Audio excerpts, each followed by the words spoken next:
So I want to kind of give my final conclusion of my thoughts on all this ICE stuff and all this Minneapolis stuff. And I don't know if more has happened since the last time because I kind of stopped caring what happens in Minneapolis. It seems like Minneapolis was the decision of the left to try to kick off a civil war. Um, Hakeem Jeffries has basically called to kill Kristi Noem, and then we've got a AG candidate in Ohio who's running on killing Donald Trump. I'm not exaggerating. He is saying that he wants to kill Donald Trump by arresting him, charging him, and giving him the death penalty. I don't think the goal with anything that's happened in the past couple of weeks in Minnesota, the goal was never to be peaceful. I think the goal was to go start as much shit as possible, cause as much chaos as possible, and get to a point where they can justify saying these things. They want to say the quiet part out loud. Okay, this has been their goal for a long time. Their goal has been somebody needs to end Trump's life. We know that's a fact because someone tried to end Trump's life more than one time. Charlie Kirk was shot and killed. They have no problem shooting and killing people like us. They have no problem shooting and killing people that just don't agree with them, period. It's very infuriating when you see someone running for attorney general, especially in the state you live in, running for attorney general, and they're running on, I'm going to murder my political opponents by trumping up fake charges, no pun intended there, by making fake charges stick that are worthy of the death penalty. Now, when we get to that, we're not a republic anymore. We're not even a country at this point.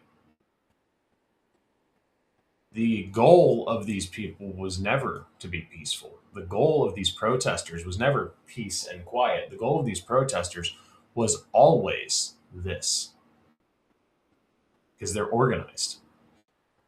And if you don't think they're organized, well, yeah, I got something to tell you. You ever seen the movie 13 Hours? Okay, if you haven't, it follows Tyrone Woods and his team in Benghazi. They are what's called a QRF, Quick Reaction Force, for the for Ambassador Stevens while he's visiting Libya. Ambassador Stevens has a residence a few miles from Tyrone and his team's compound. He has a small security detail of a couple guys. It's not adequate, and they tell him as much. They tell him, Mr. Ambassador, with all due respect, your security team is shit. Your security team will not keep you alive if shit hits the fan. And he says, oh, it'll be all right. I've been here many times. It's peaceful. These are good people. It's fine. No big deal. No big deal. Don't worry about it. It'll be all right. And they say, okay, well, we're right down the road. If you need us, call us. We'll be here in 5 minutes. If you need anything, call us. So a few days after that meeting, on September 11th, I think it was 06. I don't remember. Not important. September 11th rolls around, and the militias in Benghazi decide they're going to attack the residents. Their goal is to capture or kill Ambassador Stevens. So they attack the residents. They kill Ambassador Stevens. Tyrone Woods and his team get the call, hey, come help. We need help right now. And they get tied up by their CIA handler, so to speak. I don't know what his actual job is. His name is Bob, I think. And he's just a big bitch and won't let him go. Finally, they say, fuck you, we're going. And at this point, it's too late. The ambassador's residence is engulfed in flame. The ambassador doesn't make it out. And this is all true, historical event. This happened. So they go, they rescue who they can, and they come back. and this is where it gets real shit show. The QRF gets back to their defensible position, their base, their fort, whatever you want to call it, and they end up having to call in a QRF. Now, if you watch Sean Ryan, Sean often talks about his friend Bub or Bubs. I forget what it is.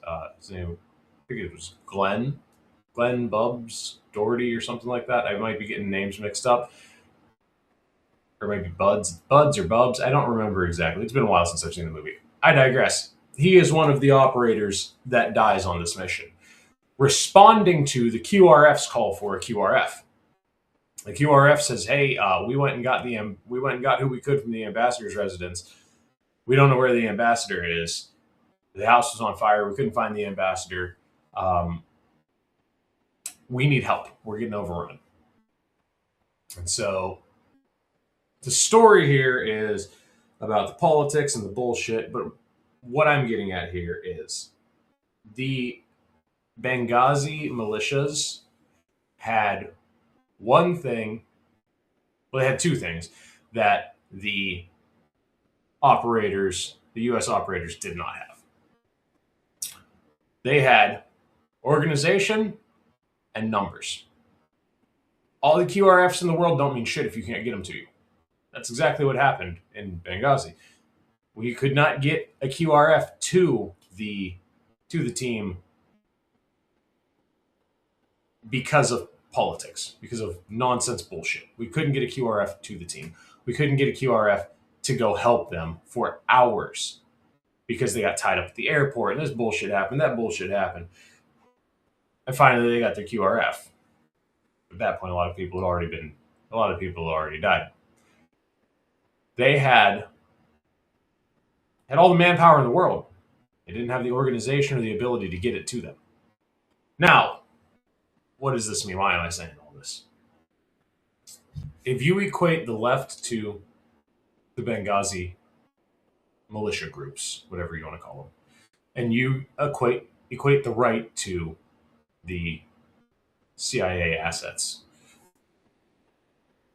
we have the guns, we have the knowledge, we have the fighting ability, we have, behind me, you see I have a plate carrier loaded out, ready to go. I have a rifle loaded out, ready to go. I have everything in the world to go to war, except the organization and the group, the size that the left does. I have a handful of people that if shit goes sideways, I'm going to link up with because I know them and I trust them and I know that they're good with guns. But that handful of people that I'm going to link up with, it's not enough to take back a country. It's enough to keep me and mine alive. It's enough to keep them and theirs alive. It's not enough to take back a country, though. The problem we have all the time is the left is intensely organized.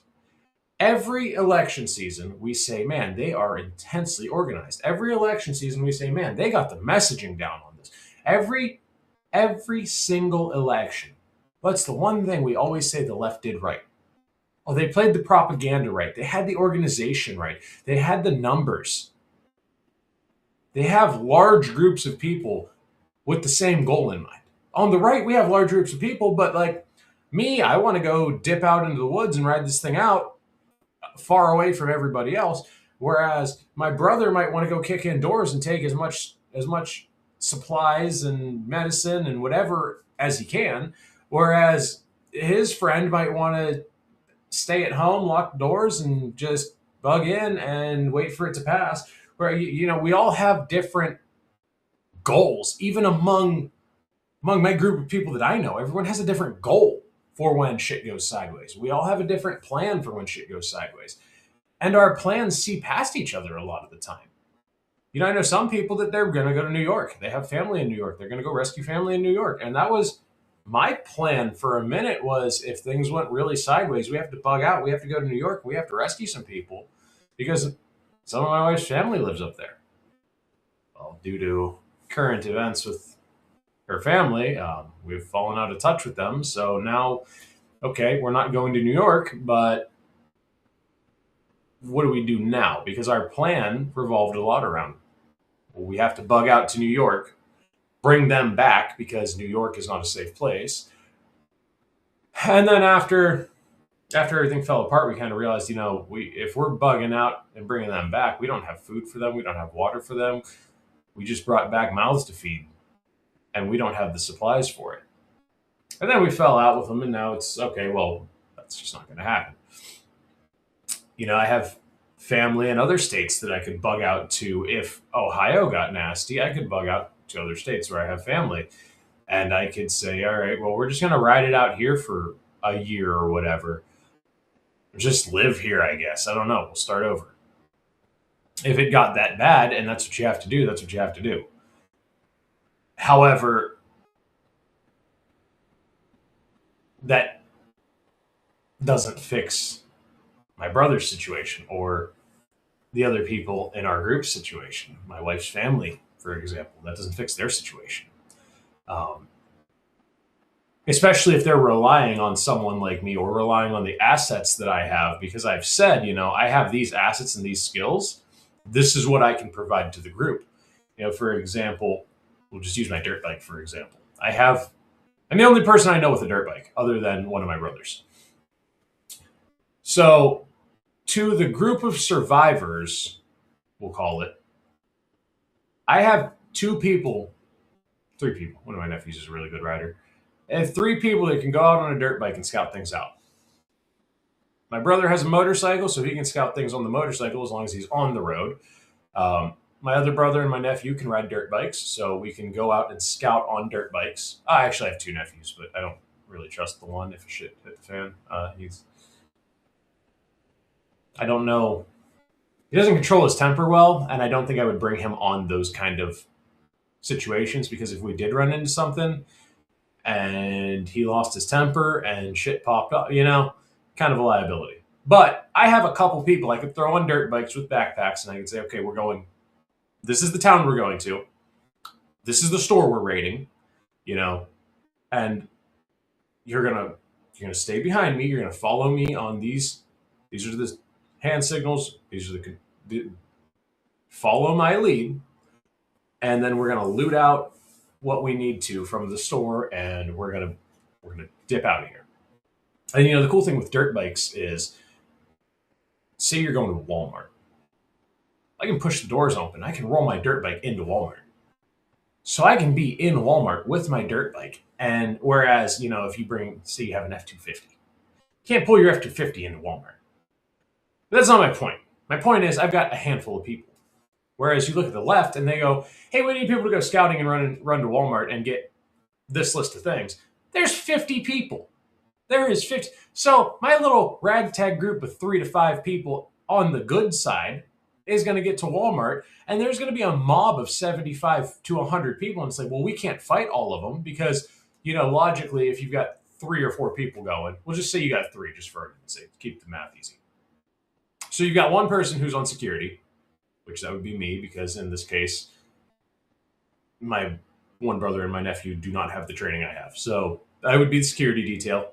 They would be the scouting team, so to speak. Or they would be the looting team, so to speak. Now, that being said, I could give them guns, and they know how to use guns. They're just not as trained as I am.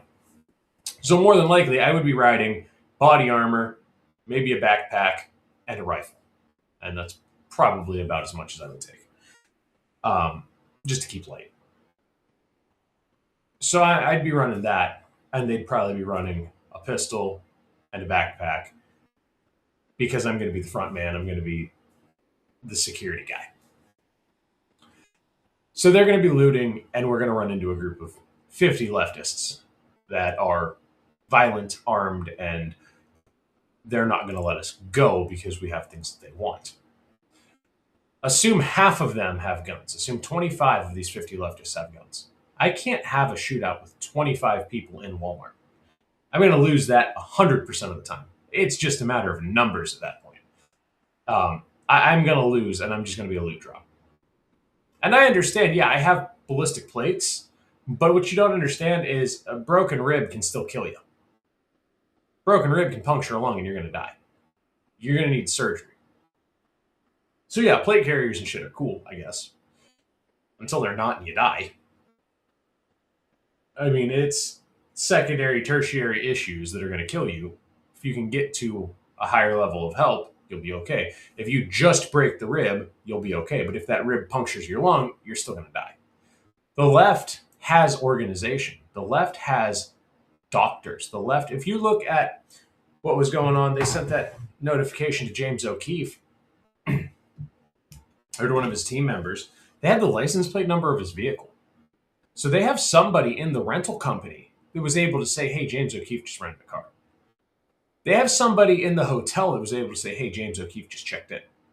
They have a John Wick network of people that are informing them on what's going on, that are talking to them about who is where.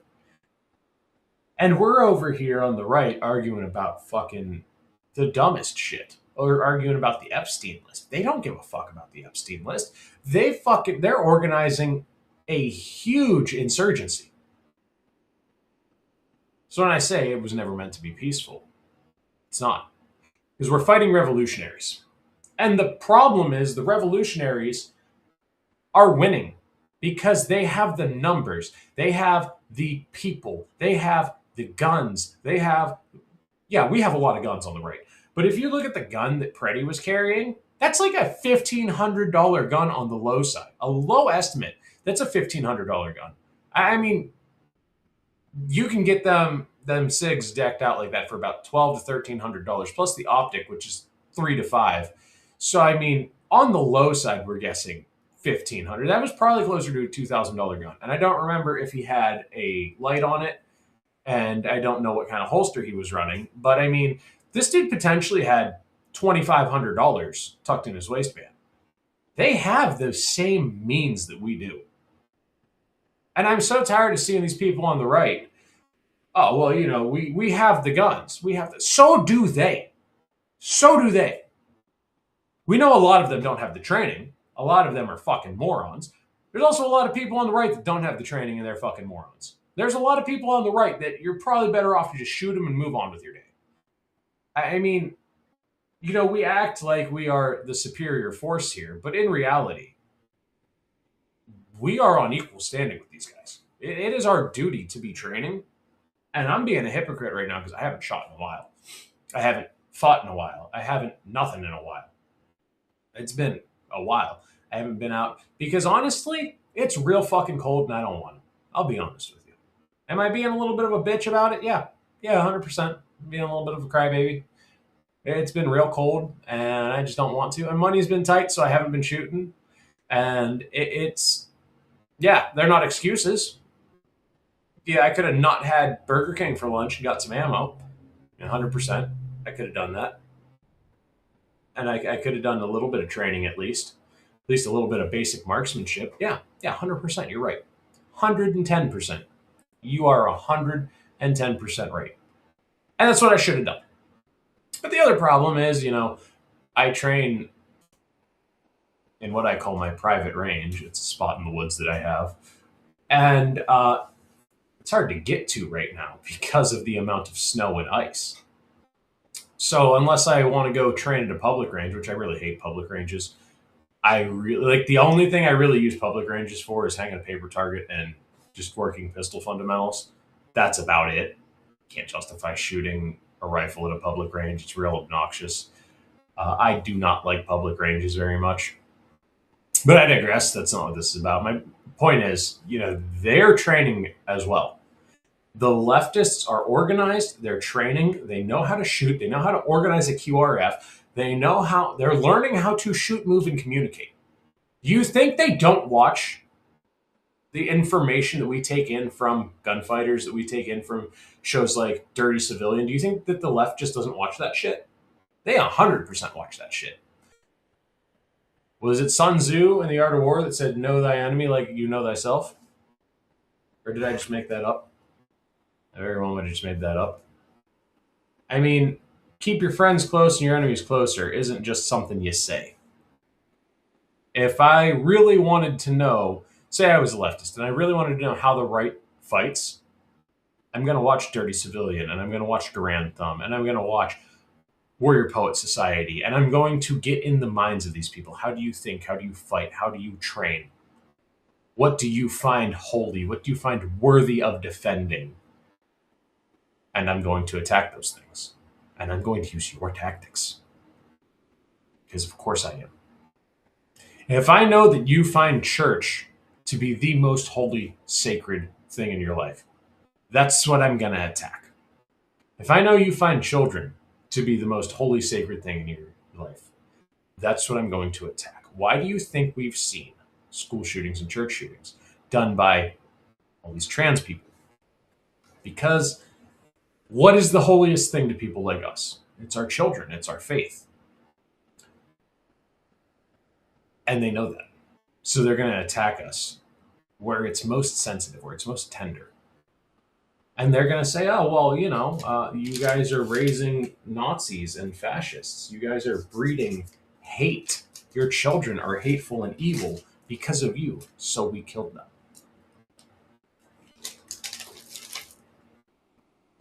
They don't care. The point was never to be peaceful. From the time 10 years ago that all this shit really started kicking off to the Summer of Love protest, the goal was never peace. This was the goal the whole time. This is the goal in every major city across the country. Minnesota, Minneapolis is not the exception. Minneapolis is the template. Don't kid yourself. They don't want peace. They don't want reason. They don't want agreement on what's right and wrong. The only truth is power to these people. And they want it. They want power. They want it bad enough to kill for it. That's Charlie Kirk. They want power bad enough to attempt to murder someone running for president of the United States. And it makes me wonder how far back this has gone, because these people are insanely well organized. And I'm at the point where I don't know who we trust anymore. It used to be back the blue because the cops are on our side. Are they? Are they on our side, though? Or are they infiltrated by these people? Because we have people that are putting out license plate registries of ICE vehicles. So are they on our side? Are the police on our side? Are the police going to come help when shit goes sideways? Or are the police on these leftists' side? How many times, time and time again, do we see when there's a left-right protest and the people on the right get arrested? Remember the Proud Boys got arrested? Because there was a fight with Antifa and the Proud Boys were like, oh, hey, yeah, we got into it with those guys. My name's John Smith, by the way. The next thing you know, John Smith's getting arrested. How many times do we see these things happen? I mean, over and over and over again it happens, right in front of our faces. And we sit there and we're just like, well, yeah, I mean, they were protesting and they got into a fight. Yeah, that makes sense. No, it doesn't. No, it doesn't. Whenever do you get charged for self-defense? Self-defense isn't a crime. But because they said, hey, my name's John and I was here and I got into a fight with these guys, well, you admitted it, dumbass. Why do you think they all wear black pants, black hoodies, black masks, black beanies or whatever, or ski masks? They all wear the same thing. Why do you think that is? Because you can't prove beyond a shadow of a doubt that it was that person that did it, because there were 40 people there wearing the same thing. I mean, best case, you might have somebody wearing different shoes. And can you prove it based on shoes? No, not really. They are extremely well organized, and it's about time we stop underestimating our enemies. We have been underestimating the left for a very long time, and they're starting to show the level of organization and the level of capability they have. They have judges bought by George Soros that will rule whatever the mob says, regardless of the evidence, regardless of the case, regardless of what actually happened. They will rule in favor of the left. We don't have a judiciary system anymore. We don't have a legal system in this country anymore. We're turning into a third world country. I watched a short interview with Jesse Ventura, and he said we're not a country anymore. We're a third world country. And Jesse Ventura was a bodybuilder turned Navy SEAL, and he's been there to these third world countries. He's seen the third world country. Now, he's a little bit of a libtard, don't get me wrong. Everything he said wasn't exactly right, but when he said, I've been to third world countries and I've seen the military patrolling the streets, and we're seeing that more here, yes, he was not wrong. When he said he's been to third world countries and he's seen militant factions in the streets and we're seeing that here, yes, he's not wrong. His opinions might be wrong, but the facts that he stated in that short little interview are correct. The facts that he pointed out are 100% right. We are turning into a third world country. There is no truth but power to these people. It's not might makes right, it's might makes. And Tim Pool said that, not me. And might makes. I can be 100% wrong, but if I have the gun and you don't, and I agree with me or you're going to die, you have two options. You're either going to do what I say or you're going to die. If I have a gun and I tell you to start digging a hole and you tell me no, I just shoot you. Especially if I think that you're a Nazi, especially if I think that you're some freedom-hating fascist. And it's insane to me that we've let this narrative get this far. We've let the propaganda go so far. And, everyone's pissed off at Trump for pulling out of Minneapolis, and so was I. But then I started thinking about it. Well, did he pull out of Minneapolis or did he stop fueling the propaganda machine? Then I started to think about it. I'm like, well, maybe that's all he did. Maybe he just stopped giving them what they were after. They clearly want the propaganda, right? The propaganda is what they're after. They want to see people getting killed in the streets. Don't fool yourself. They want to see the ICE agents shooting people. They want to see the Renee Goods. They want to see the Alex Preddies of the world happening. They want to see that every day because it furthers the narrative that this is Trump's Gestapo going through and putting bullets in the back of people that they disagree with. So did Trump say, oh, I'm fucking myself here. We're not going to do this anymore because it could compromise the hundreds of other cities that ICE is working in right now? Or did Trump say, well, I give up? I don't know. Personally, I'm not thrilled with Trump about giving up because Trump could have stopped this before it ever happened by sending in the National Guard, by activating the Insurrection Act. But there was a lot of options Trump had before it got to Alex Preddy and Renee Goods' deaths. I'm not happy about the fact that these people were killed. And, I've talked to some people that are like, yeah, fuck them, kill them all. Fuck them. I don't care anymore. I just, if you're going to fight with cops and you're going to make chaos, fuck you. You deserve it. And I understand why they say that. I get it. I do. But I don't necessarily agree with it. To an extent, I mean, yeah, if you're fighting with cops, you get what you get. You decide to start a fight with cops, and at that point, whatever happens, happens. Was Alex Preddy's death a bad thing? Yeah, of course it was. Of course, it's always a bad thing when someone gets killed. Was Renee Goods' death a bad thing? Yes, of course it was. However, when you drive a car into a cop and you hit him hard enough to throw him back, like Renee Good did, and they now think, oh shit, I can't let this car go because they're going to run over more people, what do? You stop the threat. When you're the cop and you hear gun, gun, gun, and you're rolled up in the fight, and then you hear a gunshot half a second later, and you have half a second to decide, you don't know that your buddy cleared the gun from the holster, but that your buddy negligent discharged. All you know is the guy you're rolling on the ground with might have a gun now, and then you hear a gunshot. What do you do? What do you do? I would have shot him. 100% I would have shot him.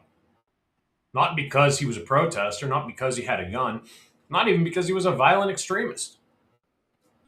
Because I heard gun, gun, gun, and I heard a gunshot. I'd have shot him. If I didn't know that he...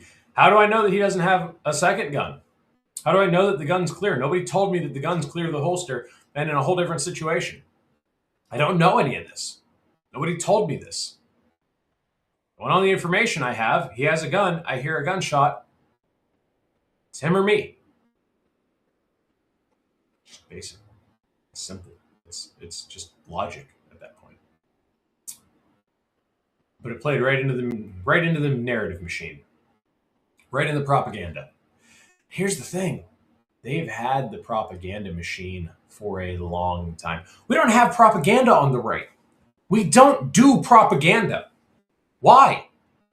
Why do we not take the footage of these people burning down cities and say, ICE is coming to a city near you to end this? They burn down cities. They protest nothing. They protest in favor of child rapists. Joseph Rosenbaum, first person Kyle Rittenhouse shot, was a pedophile, a violent pedophile who attempted to attack Kyle Rittenhouse because he had a firearm. Because I see Preddy getting compared to Rittenhouse a lot. Joseph Rosenbaum was a violent pedophile trying to attack a child. I mean, you can make all the arguments in the world. Kyle shouldn't have been there. Kyle shouldn't have had a gun. Whatever. Facts are, Kyle was there. Kyle did have a gun. And this pedophile was trying to assault him. He put a couple rounds in the guy, as you should. Somebody tries to attack you for exercising your constitutional rights, you have every right to defend yourself. The left has been organized for a long time, and we're not. Their protests were never meant to be peaceful. They've always been meant to evoke violence. They've always been meant to bring out the worst in the right. They've always been meant to start chaos. It's the I'm not touching you approach, right? And then, the way they film also has dangerous consequences. Because they'll hand their phone off to a buddy. They'll run up, sucker punch a cop, and then as soon as they sucker punch the cop, the buddy will turn on the camera and they'll go, "Whoa, whoa, whoa, man! What are you doing? What are you doing? Why are you attacking me, man? Don't come at me, man!" And they'll play the victim, and then the cop will pick him up and slam him on the ground and arrest him, and they'll go, "Look! My friend Johnny just got arrested for going up to the cops and he just got too close to the cops, and they beat him and arrested him." No. He attacked those cops, and then you started filming. Perspective's everything, my friends. Perspective is everything. We're in a very dangerous time right now. We're in a very dangerous time. It's getting to a point where I'm afraid to see what this summer holds, honestly. I don't know. And then part of me wonders, is it all just online? Because yesterday, my brother and I, we took our Jeeps out and we had a blast playing in the snow like a couple fucking kids. We were giving it all we had, having a blast, getting rowdy. I got stuck. It was a good old time, man. I tell you what, none of that shit mattered. None of it existed. We were just having fun. Two brothers hanging out in the woods. My wife came with. He brought his kids, and we were just having fun. Just doing our thing, And none of it mattered. None of it existed. For those couple hours that we were out there playing in the woods, it didn't exist. It wasn't real. So I don't know if that's the solution or if that's the problem. Because on the right, we go to work, and it doesn't exist. We're busy working. It doesn't exist. While the left is out there, it's the only thing that exists. We get off work, we go to the bar, and maybe it exists at the bar because they have CNN running, whatever. Now it exists while you're at the bar. Then you drive home, and you're not You're listening to music or whatever. You got Pandora playing or whatever, and you pay so you don't have the ads, so you don't hear it, and you're just cruising home. And you get home and you hanging out with your wife, and you watch a little movie or whatever with your wife, and it doesn't exist. That's the problem. Is we shut it off, and it doesn't exist until it does. And then when it does exist, it's right outside your window. And you go, holy shit, how did we get here? Because it didn't exist. It's in Portland. It's in fucking it's the Capitol Hill Autonomous Zone in Portland. It's the autonomous zone in California or whatever. Or it's all over there. It's all on the other side of the country, man. It's not coming here. Oh wait, you get on Instagram, you get on Twitter, you get on Facebook. Anti-ICE protests in Cleveland. Well, shit. Cleveland's real close. I'm an hour away from Cleveland. Yeah, and yeah, Minnesota's close too. I'm using Portland and California as examples. That's none of that's going on there, but it's over there. And then, oh man, Minnesota happened. Nah, it's still Minnesota. Minnesota's almost a whole day away. I'm not worried about it. Oh fuck, it's in Cleveland. It's getting close. Now it exists because I go to Cleveland frequently. I'm in Cleveland a lot. Almost every day I go to Cleveland. And now it's happening in Cleveland. What happens when it starts happening in one of the towns I have to drive through to get to work? What happens when it starts happening in the town I live in? What happens when it starts happening? And yeah, it'll start downtown. I don't live downtown. Downtown's a couple miles away from my house. Oh, it's happening a couple blocks away from my house. Oh, my house is surrounded by protesters. I can't leave. I have two options. I have to hunker down, or I have to fucking fight.